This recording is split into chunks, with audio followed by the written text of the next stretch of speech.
जय हिंद बच्चों।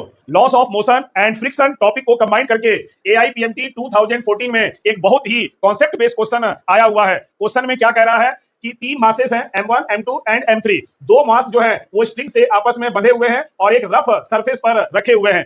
M1 जो मास है वो लटका हुआ है पुली पर से आपका M1 मास। तो हमसे क्वेश्चन पूछ रहा है कि M1 मास के नीचे आने का एक्सेलरेशन कितना होगा, ये हमसे पूछ रहा है। तो सबसे पहले हम लोग सारे फोर्सेस को दिखाया जाए। आइए, तो इस M1 का वेट काम करेगा नीचे की तरफ M1 G, क्लियर। और कोफिशिएंट ऑफ जो फ्रिक्शन है वो म्यू गिवन है और ये एज्यूम कर रखा है कि M1, M2, M3 क्या आपका सभी के सभी मासेस सेम है और हमने मान लिया यह है आपका। यहाँ पर एक टेंशन काम करेगा T, क्लियर। यहाँ पर भी एक टेंशन काम करेगा T और यहाँ पर भी आपका T, यहाँ पर एक टेंशन काम करेगा T। T का डायरेक्शन जो होता है, जिस पॉइंट पर आपको टेंशन दिखाना है वहां से अवे फ्रॉम पॉइंट, क्लियर, उस पॉइंट से बाहर की तरफ आपका टेंशन होता है। तो ये रहा टेंशन T आपका। अब इसका एक्सेलरेशन मैंने मान लिया आपका स्मॉल a है। अब इसका जो वेट है वो काम करेगा नीचे की तरफ M3G। रिएक्शन जो होगा नॉर्मल वो काम करेगा ऊपर की तरफ, मान लिया R डैश है। इसका वेट काम करेगा नीचे की तरफ M2G। नॉर्मल रिएक्शन मैंने मान लिया R है आपका। तो इतना तामझाम नहीं करेंगे हम लोग, शॉर्टकट से पहले आप पुलिंग फोर्स निकाल लीजिए, क्लियर। तो पुलिंग फोर्स कितना होगा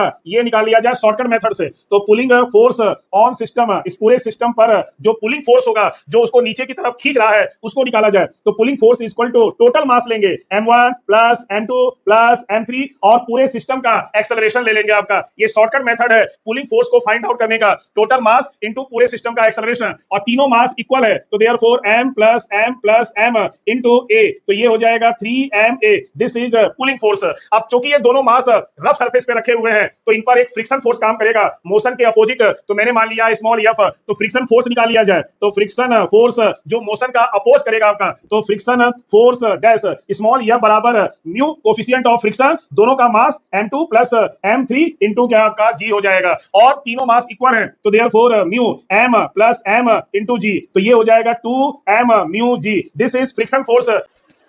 ये पूरा सिस्टम ए एक्सेलरेशन से नीचे की तरफ मोशन कर रहा है। Therefore equation of motion of mass M1 मास का इक्वेशन ऑफ मोशन, तो नीचे की तरफ पुलिंग फोर्स है 3ma इज इक्वल टू ये हो जाएगा M1G वेट और माइनस फ्रिक्शन फोर्स, तो ये हो गया 3ma बराबर M1 है mg और फ्रिक्शन है 2m mu g। m cancel हो गया तो ये आ गया 3a बराबर g कॉमन लेंगे तो आएगा 1 माइनस 2 म्यू इनटू g। हमें एक्सेलरेशन फाइंड आउट करना है, 3 जाएगा नीचे तो ये equal to 1 minus 2 mu into g upon 3। Therefore option number आपका क्या, जो आपका थर्ड ऑप्शन सही है, 1 minus 2 mu into g upon 3। तो ये रहा M1 आपका बॉडी का एक्सेलरेशन जो कि नीचे की तरफ होगा। ओके, थैंक यू, जय हिंद।